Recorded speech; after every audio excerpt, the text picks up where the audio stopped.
नमस्कार, मैं SP Singh, general secretary all India loco running staff association, south eastern railway.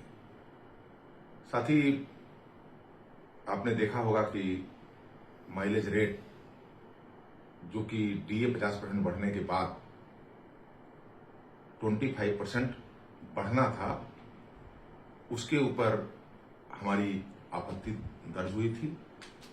दोनों फेडरेशनों ने भी अपनी डिमांड को फिर से रेलवे बोर्ड को भेजा था।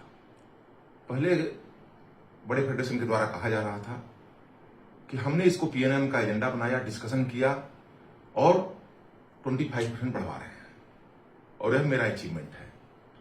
लेकिन जब रेट आया कि ओनली 14.33 या उससे कम या थोड़ा सा उससे ज्यादा माइलेज बढ़ा है, तो रनिंग स्टाफ के भारी विरोध के कारण इन्होंने पुनः लेटर लिखा। पहले कहते थे कि हमने करवाया है, ये हमारा डिस्कशन हुआ, लेकिन इनको मालूम ही नहीं था कैसे बढ़ा है। जान के आपको तब आश्चर्य हुआ, हमको भी, आपको भी होगा, कि रेलवे बोर्ड ने जवाब दिया कि मैंने 1980 जो फार्मूला था उसके अनुसार आपके माइलेज को 25% बढ़ाया है। अब मैं आपको बता दे रहा हूं और स्पष्ट कर दे रहा हूं कि जो माइलेज फार्मूला था, चाहे वो 6वां पे कमीशन में हो, 7वां पे कमीशन में हो, नहीं लागू किया गया। आपने भल्ला कमेटी की रिपोर्ट देखिएगा आप, तो आपको मालूम चलेगा कि भल्ला कमेटी की रिपोर्ट में मीन पे की बात की गई है। लेकिन फेडरेशन को जो अभी रेलवे बोर्ड ने जवाब दिया, उसमें मिनिमम पे की बात किया है और फार्मूला इंप्लीमेंटेशन की बात कर रहा है। यह संभव नहीं है, क्योंकि फार्मूला यदि इंप्लीमेंट होगा माइलेज रेट बढ़ाने पर, तो वह जो इनिशियल माइलेज फिक्सेशन होगा उस पे होगा, न कि बीच में 25% के ऊपर में। तो आपके लॉस कैसे हुए?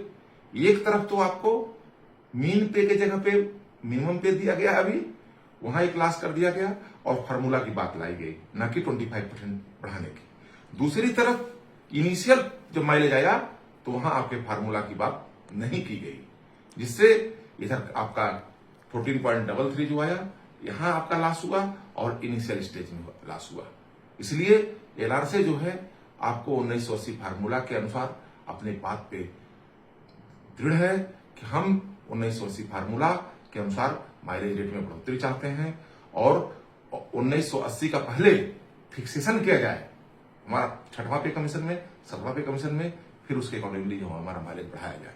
दूसरी बात कि जो आपका इनकम टैक्स के मामले में आपको मालूम होगा, 5वां कमीशन में यह पे कमीशन में यह जो हमारा माइलेज 70% या 5-6 हजार रुपया था। 6वां पे कमीशन में एलआरसी ने अपना केस नागपुर हाई कोर्ट में फाइल किया, तब जाकर के माइलेज रेट में जाकर के जो इनकम टैक्स में छूट की बात आई, वह 12,000 न करके 10,000 किया गया और 6वां पे कमीशन पार हो गया, 25% उसके बाद बढ़ा, फिर अभी 7वां पे कमीशन पार हो गया और उसमें भी बढ़ा, फिर 25% आ गया और आपका माइलेज, फिर हम लोगों ने माइलेज पे इनकम टैक्स में छूट के लिए नागपुर हाई कोर्ट में केस फाइल किया था। आप जाकर के देख सकते हैं, नागपुर हाई कोर्ट ने गाइड किया इनकम टैक्स डिपार्टमेंट को। इनकम टैक्स डिपार्टमेंट ने अपने मैनुअल में ला दिया है कि 70% या 25,000 रुपया, लेकिन रेलवे बोर्ड ने अभी लेटर नहीं जारी किया है। इसमें भी बताया जाएगा कि आपका जो है बहुत बड़ा आंदोलन करके पाया गया है। यह केवल और केवल एलआरसी और रनिंग स्टाफ के आंदोलन से संभव हुआ है। आपसे हम ये आशा करते हैं कि आप इस वीडियो को जरूर शेयर करिए, रनिंग स्टाफ तक पहुंचाइए और आपका माइलेज हक है, कोई भीख नहीं है। टीए जब इनकम टैक्स में फ्री रहता है तो माइलेज में 30% केवल टैक्स लिया जाए और 70% को एक सीधे छूट किया जाए और माइलेज को 1980 फार्मूला के अनुसार 6वां पे कमीशन में, 7वां पे कमीशन में फिक्स किया जाए। उसके बाद उस पर सीधे 25% बढ़ाया जाए, ना कि इसमें भी फार्मूला केवल पहले बिना यूज किए हुए हमारे माइलेज को बढ़ोतरी किया जाए। धन्यवाद। इनकलाब जिंदाबाद, एलआरसी जिंदाबाद।